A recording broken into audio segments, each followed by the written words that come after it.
In this lesson, you will learn about some of the global venues and products available with your IBKR TWS account. We will also explain how to set up data feeds and request trading permissions. During the account opening process, clients submit information about their financial status, investment and product knowledge, and trading history. During the account approval process, trading permissions may already have been approved. However, let's assume that a client wants to start trading in a market other than his own native market, or one that requires use of currencies other than the account-based currency.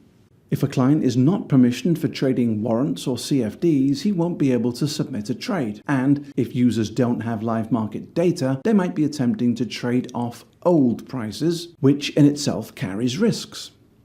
On screen, you can see quotes for instruments representing shares in Barclays Bank as an example.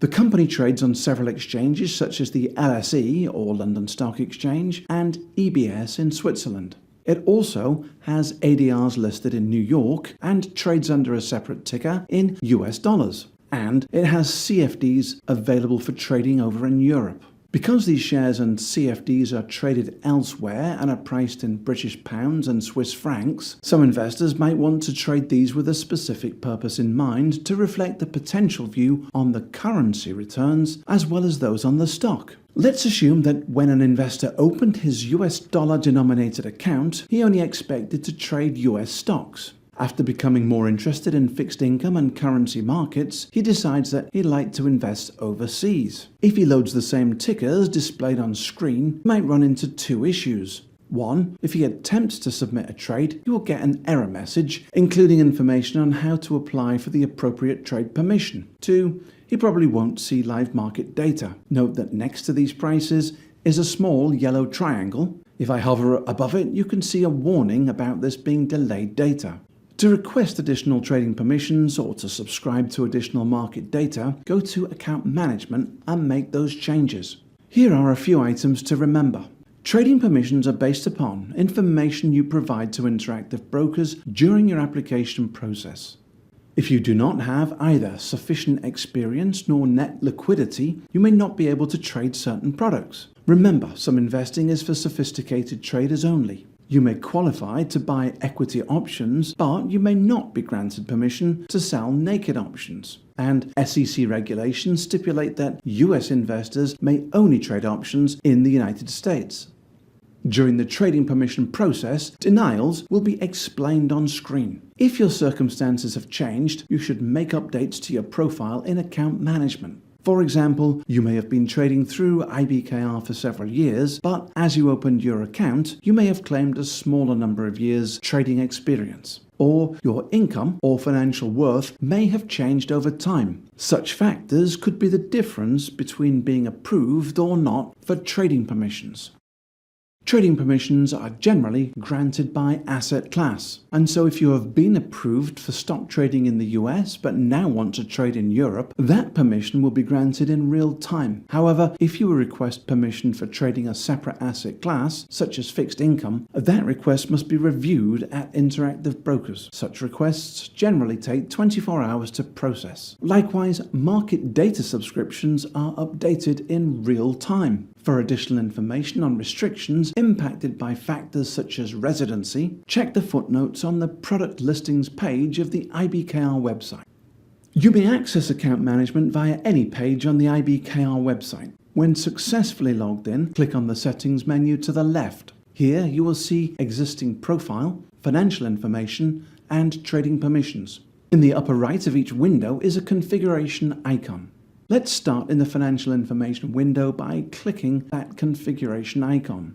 Some of the investment objectives and intended purposes of trading may support or preclude you from being approved for certain trading permissions. In addition, you may need to meet certain liquidity thresholds in order to qualify for trading futures.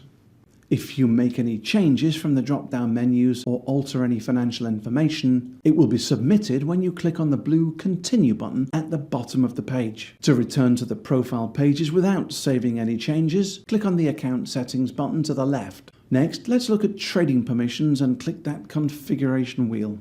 You can see what regional permissions I have for any specific asset class below.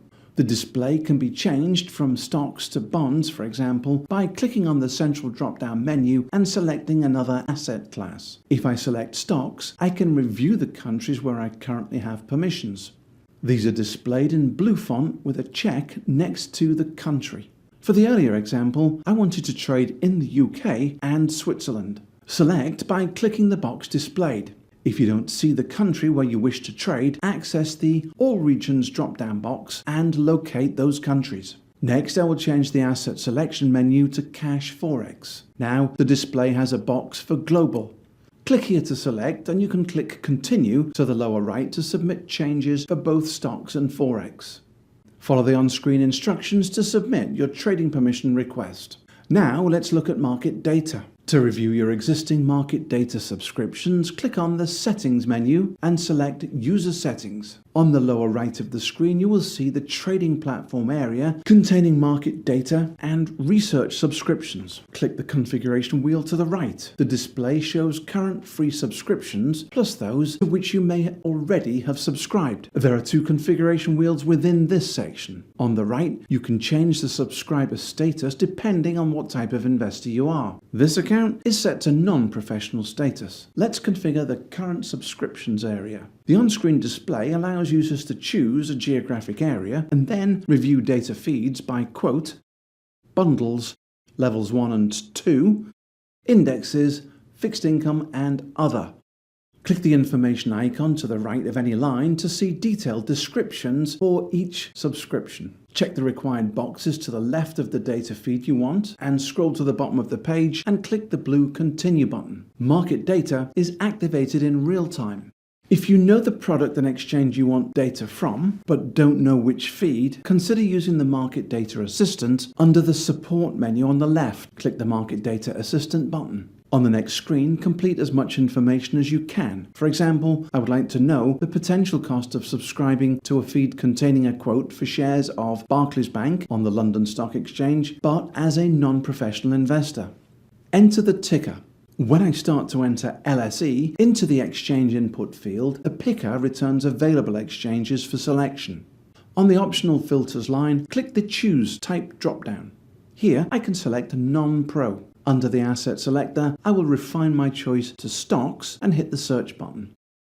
On the search results display below, confirm that you entered the correct ticker symbol information and review the details and associated fees. The Market Data Assistant informs users of a choice of available market data.